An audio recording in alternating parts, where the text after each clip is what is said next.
We all love those moments, right? Where something super complex suddenly clicks and you're like, aha, I get it now. Mm-hmm. And in the world of music production, well, there's a lot to get your head around. But today, we're focusing on a development that's making things a whole lot more accessible. And that's always something to celebrate. Absolutely. We've been digging into some fascinating stuff from Native Instruments, specifically how they're making their machine hardware and software usable for people who are visually impaired. It's all about this new thing they've developed, the NI Accessibility Helper. Seriously groundbreaking stuff. So if you stick with us, and I'm guessing you will, we're going to explore just how it all works. How can someone who can't see be able to create music on Maschine? That's our mission for this deep dive. We've got a super detailed YouTube transcript as our main source material, and it walks us through everything step by step. It really does. Let's kick things off with the hardware itself, the Maschine mk3. The transcript starts with a visual tour of the connections on the back of the unit. Over on the right side, you'll find the power button. Now, here's a cool detail. The button's actually designed to be flush with the surface when the unit is on, and it pops up a bit when it's off. That way, you can tell the power state just by touch. Smart design. Makes total sense for accessibility. Yeah. Okay, moving left, you've got a connection for a separate power supply. But, and this is really neat, you can actually power the Maschine mk3 and the Maschine Plus directly through USB. Yeah, that's a great option for keeping things simple and portable. And that USB port is right next to the power input. Although, you could plug it straight into your computer. The guide we're looking at actually recommends using a powered USB hub instead. Seems like that provides a bit more stability, ensures everything gets enough juice. Good tip. So we've covered the power situation. Let's scoot over to the left side of the back panel. That's where all the headphone stuff is. You've got a knob for controlling the volume of your headphones. Turning it to the right makes it louder, obviously. And then next to the knob is the headphone jack itself. Standard TRS connection. Then, moving back towards the center, just to the right of that headphone jack, you'll find another volume knob. This one controls the overall output level for your main speakers or whatever you have connected to the line outs. And then finally, at the far right, you've got those two line output jacks themselves, left and right channels. All right, so connecting the hardware seems pretty straightforward. But let's be real, the software is where the real magic happens, especially when it comes to accessibility. And that's where the NI Accessibility Helper steps in. Absolutely. And the first thing you need to do, software-wise, is download and install Native Access 2. They give you the link right in the transcript. www.native-instruments.com, Saros setup-machine. Think of Native Access like your home base for all things Native Instruments. You'll see different download options depending on what kind of computer you're using. Windows, Intel Macs, M1 Macs, they've got you covered. Just pick the right one and install it like you would any other program. Once it's installed, fire it up. If it's your first time using NI stuff, you'll need to create a native ID, otherwise just log in with your existing one. It's basically your account for everything Native Instruments. Then comes the important part, registering your machine hardware. You do that by going to Add Serial. It's down there in the bottom left corner of Native Access. The serial number itself, you'll find that printed on a little card that came with your machine, and there's also a sticker on the back of the unit. Here's where those handy accessibility apps come in. The transcript mentions Be My Eyes specifically, or you could use your phone's camera to read the text, whatever works. So you grab that serial number, paste it into that Add Serial field in Native Access, click Add Serial, and boom, you're good to go. Perfect. Now let's talk about the actual software you need. Head over to the Available tab in Native Access and then click on Applications. You'll see a whole list of stuff that you can install. The essentials are obviously the Maschine 2 software itself, and then you want to grab Contact 7 player and Reactor 6 player. You might be thinking, why the players? Yeah. Well, a lot of NI's virtual instruments and effects run on these platforms. Even if you don't plan on using Contact or Reactor directly, you might need them installed for certain NI instruments to work. Makes sense. Oh, and of course, the star of the show, the NI Accessibility Helper. Make sure you find that one on the list and click Install too. That's the whole key to, accessibility. Totally. Now, besides those essential bits, you'll see a bunch of other stuff you can install. You've got massive, a really powerful synth, and a ton of effects and expansions. Expansions are kind of like sound packs for different genres with drum kits and loops and stuff like that. They're pretty cool to play around with. They even have a button that just says Install All. So if you're feeling adventurous, you can just grab everything in a category. But once you've got everything downloaded and installed, close Native Access. But hold on, there's an important step before you actually launch Maschine for the first time. Right. So if this is your first time using Maschine 2, you have to open it as a standalone application before you even think about using it as a plugin in your DAW. This lets Maschine scan your computer for all the plugins you have installed, builds its little database of sounds and effects. However, and this is important, the transcript mentions that the plugin scanning dialog box that pops up isn't accessible to screen readers yet. So you'll just have to wait a bit for that to finish up in the background. Once that's done, you'll hear Maschine 2 load its preferences. And this is a bit of a bummer. The preferences window also isn't accessible at the moment. But the good news is you can just bypass it by hitting the escape key. And then to close Maschine completely, you'll need to use the standard keyboard shortcuts, Alt plus F4 on Windows, Command plus Q on a Mac. So yeah, it's a little bit of a workaround for now, but trust me, the next step is essential for making the whole thing accessible. It really is. Okay, so go to your Applications folder, then find the folder called Native Instruments. Inside that, there's another folder called NI Accessibility Helper. You need to open the Accessibility Helper app from that folder before you open Maschine 2. This is a crucial step every single time you want to use the accessibility features. And the transcript points out a helpful audio cue. When the helper is up and running, you should hear NI Accessibility Helper is ready. Also, if you press the H key while the helper window is active, you'll get a little help message. Good to keep in mind. That's a nice touch. Then, once you know the helper is doing its thing in the background, go ahead and open Maschine 2 like you normally would. And of course, make sure your Maschine mk3 hardware is plugged in and powered on. And you'll get one more confirmation. Maschine is connected, press H for help. That's the all clear, everything's talking to each other, and you're ready to make some music with the help of the accessibility helper. Okay, so we've got the software installed, the helper's running, hardware's connected. Now the big question is, how does this accessibility helper thing actually work when you're making music? Well, basically, the helper sits quietly in the background and watches what you're doing on the Maschine hardware. Every time you press a button or turn a knob, the helper speaks out loud, telling you what you just did. It's like having a running commentary of your actions on the hardware. It's basically audio description for music production. Oh, and besides talking to you, the helper also displays the same information in a text window on your screen. You can even change the text size if you need to, which is super handy. Now, to help you navigate the Maschine hardware without actually seeing it, Native Instruments came up with this clever system of hardware zones. When the Accessibility Helper app is active, you can use the arrow keys on your keyboard, up, down, left, right, to explore these zones. It's a really smart way to understand the layout of the controller. So think of it like this. The up and down arrows move you between different zones, kind of like moving up and down a list. And when you're in a zone, using the left and right arrows will tell you what each button or knob in that zone is called. It's all about building a mental image of the controller. Let's quickly run through some of the main zones just to give you a picture. First up, the control zone. That's the block of 12 buttons at the top left of the Maschine mk3. This is where you'll find things like the browser button for loading sounds and the sampling button for working with samples, all the essential stuff. Next, we've got the screen button zone. These are the 8 buttons right above the 2 screens on the machine. They usually relate to whatever's on the screen at that moment. Below the screens, you'll find the screen knob zone. Exactly. Those are the 8 knobs under the screens, and they're used for like fine-tuning parameters and navigating menus.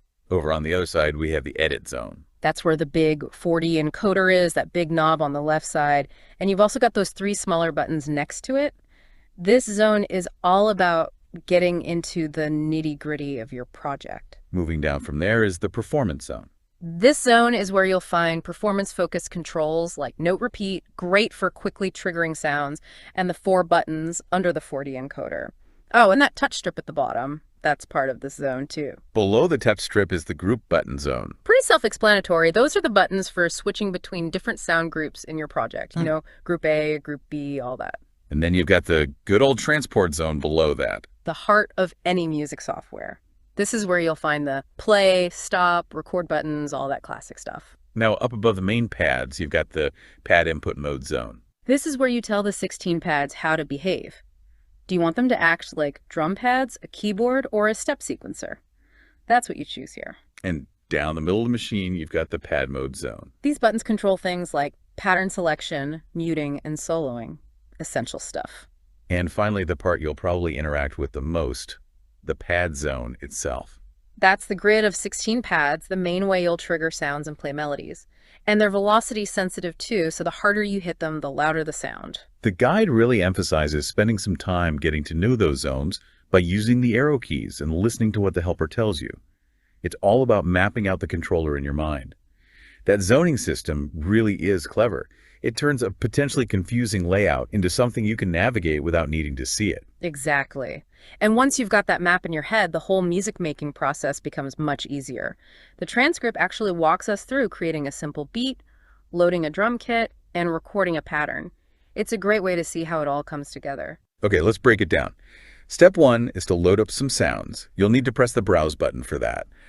The guide points out that it's 2 buttons below the Channel button, up in the top left corner. When you hit Browse, you'll open up this huge library of sounds. You can use screen buttons, 1 and 2 in a rev. Those are the first 2 above the screens to switch between different categories. You've got projects, groups, sounds, instruments, effects, loops, and one-shots. To load up a drum kit, you'll need to go to the Groups category. Once you're in Groups, you can use those 8 screen knobs below the displays or the 4D encoder to find the drum kit you want. The 4D encoder is pretty neat. You can turn it to scroll, click it in different directions, push it into select. For example, clicking the 4D encoder to the left usually lets you choose things like all products. Then if you turn it to the right, you can scroll through all the different expansions that you have installed. Expansions are basically themed sound libraries, and they often come with drum kits that are specific to a genre. The transcript actually mentions Lilac Glare as an example. That's an expansion that comes with Maschine. And once you're in an expansion, you can get even more specific with your search. Clicking the 4D encoder to the right will take you to types, so you can choose kits. Click it again, and you go to subtypes, where you can choose something like hip-hop or electronic. And finally, you'll get to presets, where you can preview different drum kits. Before we actually load a kit, there's a really useful feature you should know about. It involves the Shift button. That's the button in the bottom right corner of those 8 buttons on the bottom left side of the controller. Basically, holding down Shift gives you access to a bunch of extra functions. Yeah, the Shift button is your friend. One handy Shift function is the plus patterns feature. Hold down Shift and press screen button 4, and that'll toggle it on or off. When it's on, loading a drum kit will also load up a set of pre-made drum patterns that use the sounds from that kit. It's a cool way to hear what the kit can do right away. Another cool trick. If you find a sound or kit you really like, you can add it to your favorites so you can find it easily later. Hold Shift and press screen button 7. Next time you're browsing, just hit screen button 7 without Shift, and you'll see all your favorite stuff. So let's say you found a drum kit you like. The transcript uses She-Traps kit as an example. To actually load it into Maschine, just push down on that 4D encoder. The browser will close, and now each of those 16 pads will have a drum sound assigned to it. The transcript describes the pad layout. They're numbered from 1 to 16, starting at the bottom left and going up left to right. And importantly, they're velocity sensitive, so if you hit a pad harder, the sound will be louder. It gives you more control over how dynamic your drums sound. But if you want every drum hit to be the same volume, no matter how hard you hit the pads, you can use the Fix Velocity button. It's right below screen knob 3. Turn that on, and everything will have a consistent volume. Okay, so you've got your kit loaded. Time to make a beat. In Maschine, a pattern is like a little musical phrase that uses the sounds from your current kit. You can make lots of different patterns using the same sounds. To hear any preloaded patterns that came with your kit, just hit the play button. That's down there on the left side with the transport controls. Keep in mind that the project's tempo, how fast or slow it is, might not be what you want right away. So adjusting the BPM or beats per minute is often the next step. You can do that with the tempo button. It's right next to the 4D encoder in that column of 3 buttons. Hit the tempo button, then turn the 4D encoder to set the tempo right to speed it up, left to slow it down. If you need to make super tiny adjustments, hold Shift while turning the encoder. There's a dedicated pattern button on the Maschine, 2 buttons below Fix Velocity. It lets you switch between different patterns while your track is playing. By default, it's a hold mode, so you have to keep the button pressed. But you can change it to a toggle, so you only have to press it once. Hold down Pattern and press screen button 1 to do that. In our example, you should have 5 preloaded patterns that you can trigger by hitting pads 1 through 5 while in pattern mode. But if you want to make your own pattern from scratch, you'll need to clear out a slot first. To do that, hold down the Erase button that's 1 up and 1 to the right of play, and then press the pad where you want to make your new pattern. To start a fresh pattern, Pick an empty pad while in pattern mode, let's say pad 6. That'll create a new empty pattern. Then you might want to set the pattern length, how many beats it is. You do that with screen knob 4. Usually it's set to 2 bars by default. To help you keep time while you're recording, you can turn on the metronome, hold Shift, and press the tap metronome button, that's the one above, stop. If you don't know the exact BPM you want, you can actually tap the tap button 4 times in rhythm, and Maschine will figure out the tempo for you. Okay, ready to record your drum part? Hold down Shift and press the record button that's right next to play. Maschine will usually give you a 1-bar count in, then you can start playing your drums. When you're done, hit stop. Don't worry if you mess up. You can undo your last recording by holding Shift and pressing pad 1. And if you change your mind, hold Shift and press pad 2 to redo it. Remember, almost all the pads have special functions when you hold down Shift. If your timing's a bit off, you can use quantization to fix it. Holding Shift and pressing pad 5 will quantize to 100%, which means it'll snap everything perfectly to the beat. If you want it a little looser, hold Shift and press pad 6 for 50% quantization. That'll keep some of your natural groove. There's a neat trick for building up your patterns. You can double the length of a pattern. While in pattern mode, press screen button 3, which says double. That'll take your current pattern, make it twice as long, and copy everything over. Another good tip. Before you start adding new stuff to a pattern, duplicate it so you have a backup. In pattern mode, press screen button 4, duplicate. That'll copy your pattern to the next empty slot. You can even record while a pattern is playing. Just hit record while it's looping, and you can layer new sounds on top. And to jump back to the beginning of the pattern, hit restart. That's right above play. Now, for those super fast hi-hat patterns and things like that, you'll want to use the note repeat function. The button for that is just to the right of the tempo controls. You can toggle note repeat on or off by holding the button and pressing screen button 1. With note repeat on, if you hold down a pad, the sound will keep repeating at a certain rate. You can change the rate with screen knob 3, and you can choose the rhythmic unit like 8th notes or 16th notes with screen knob 4. You can also use those preset note repeat rates with screen buttons 5 through 8. Cool. So we got the basics of drum programming down, but let's be real, music's not just about drums. How do you add melodies and stuff like that? Bass lines, chords, That's where groups come in. To get a new set of 16 pads for a different instrument, you'll use the group buttons. Those are just above the transport controls. Group A is where your drums are, and to its right is Group B. Hit that Group B button and you'll have a fresh group ready to go. Let's load up a bass sound. Hit that browse button again. But this time, instead of groups, use screen button 2 to go to instruments. You can filter the instruments just like you did with the drum kits. Screen knob 1 is usually for the instrument category like bass, keys, or synths. Screen knob 2 might be for the specific native instruments product. And screen knobs 5, 6, and 7 often have extra filters for the sound character. The guide uses the example of finding a bass synth. Once you've found an instrument you like, the guide mentions a preset called a train. You load it onto the selected pad by either pushing the 4D encoder or hitting screen button 8. And remember to hit browse again to go back to the main view. Now, if you hit pad 1 in your new group B, you should hear your bass sound. To play it melodically, you need to go into keyboard mode. It's one of the 4 buttons above the pads, the one to the right of pad mode. In keyboard mode, the pads become like a piano keyboard. If the octave's too high for a bass line, you can adjust it with screen buttons 5 and 6. Screen buttons 7 and 8 are for fine-tuning the pitch in semitones. Here's a really cool feature. In keyboard mode, you can choose different musical scales.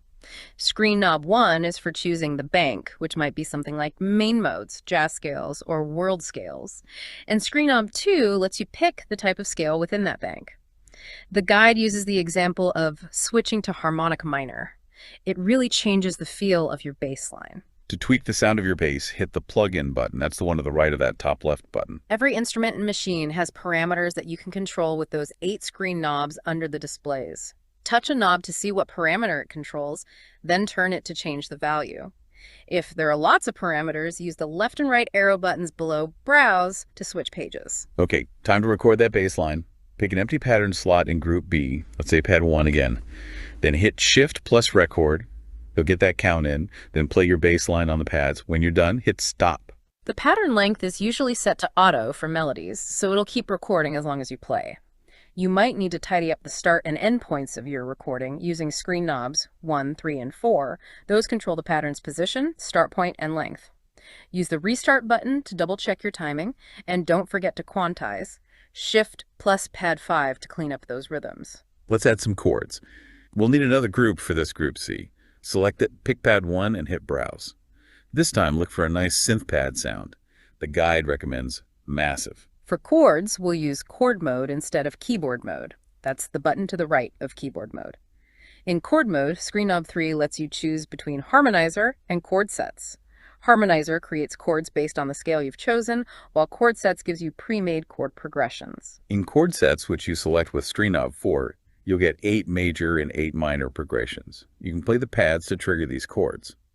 One cool thing is that when you're using chord sets, the scale you chose earlier for the group gets disabled. To spice up your chords, you can combine chord mode with the arpeggiator. Just hit the note repeat button, it turns into an ARP button in melodic modes. You can use screen buttons 5 through 8 for preset arpeggio rates, and you can tweak things like the direction and octave range with screen knobs 1 through 8. You can even find more arpeggiator settings on the second parameter page using the right arrow button.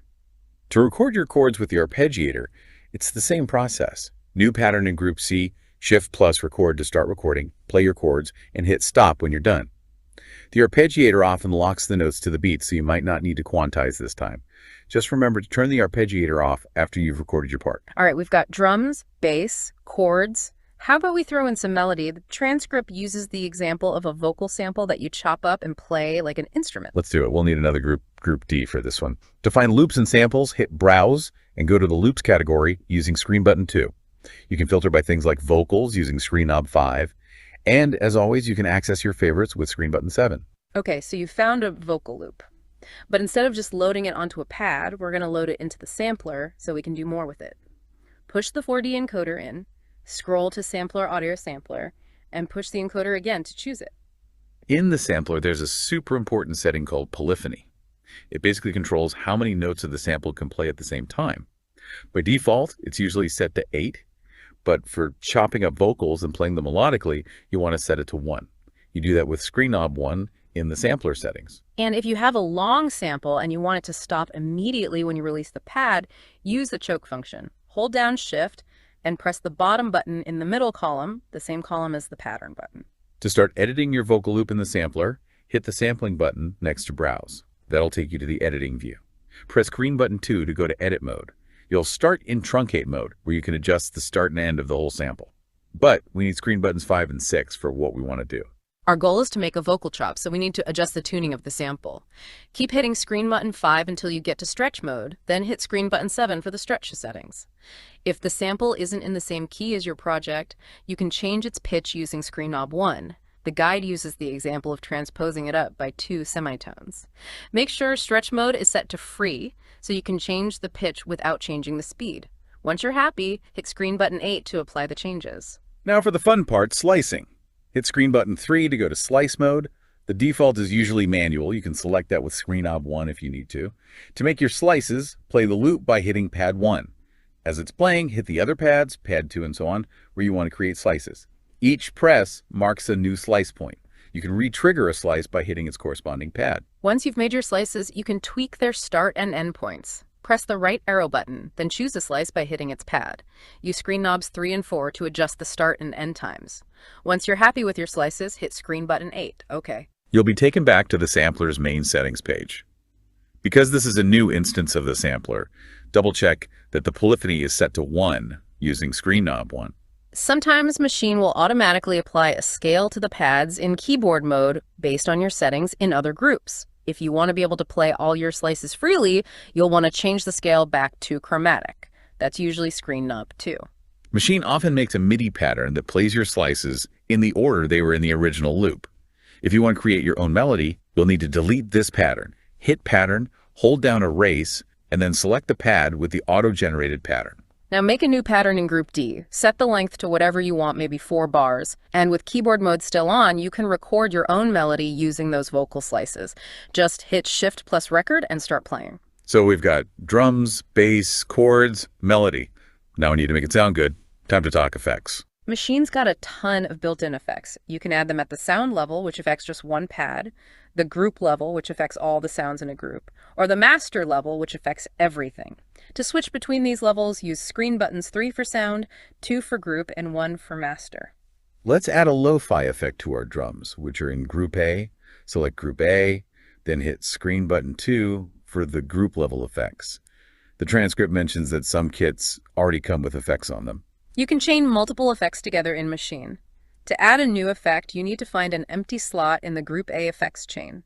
You can use the 4D encoder or screen buttons 5 and 6 to browse the slots. Once you've found an empty one, push the 4D encoder in to open the plugin browser. Find the lo-fi effect in the browser and select it. Now you can tweak its settings using the screen knobs. Different effects have different parameters, and you can usually get to more settings by using the left and right arrow buttons. Now, let's add an effect at the sound level. We'll put a delay on the woodblock sound, which is on pad 10 in Group A. Select pad 10, then go to screen button 3 for sound level effects. Find an empty slot after the sampler. Push in the 4D encoder to open the plugin browser. In the browser, go to Effects and use Screen Knob 1 to filter by delay. Find the replica delay and load it up. Then hit the plug-in button again to see its settings. Use the screen knobs to adjust things like the delay time and feedback. Maschine also has these cool things called performance effects. They're group-level effects that you control in real time using the touch strip. To add one, select the group you want. Let's say Group A again, then hold Shift and press Perform. Screen knob 1 will let you choose the effect. They've got things like stutter and scratcher. Once you've picked an effect, just move your finger on the touch strip while the music's playing to activate and control it. You can also use the other screen knobs to tweak how the effect behaves. Now, if you want to change parameters over time, you need to use automation. Automation lets you record changes you make to sounds and effects so they happen automatically as the song plays. The auto button is up in the control zone, those 12 buttons at the top left. To automate something, just hold down Auto and then move the control. You want to record a screen knob, the 4D encoder, whatever. The transcript shows examples of automating the lo-fi effect on the drums and the scratcher effect on the vocals using the touch strip. Okay, you've got your patterns, your sounds are dialed in, you've added automation. Now it's time to arrange everything into a song. Maschine has two views for this, Ideas View and Song View. To get to Ideas View, hit the Arranger button or Ideas button on the Maschine Plus. It's usually above the Browse button. Ideas View is like a sketch pad for your song. The 8 screen buttons at the top are your scenes. Think of these as different sections of your song, like the intro, verse, and chorus. You can use the 8 screen knobs or the 4D encoder to choose which pattern you want to play for each group in the current scene. For example, screen knob 1 might be for your drums, screen knob 2 for your bass, and so on. You can try out different combinations and switch between patterns in real time as the song plays. To add a new scene, just hit the next screen button. That'll create a new scene slot, and you can choose different patterns for it. You can make as many scenes as you.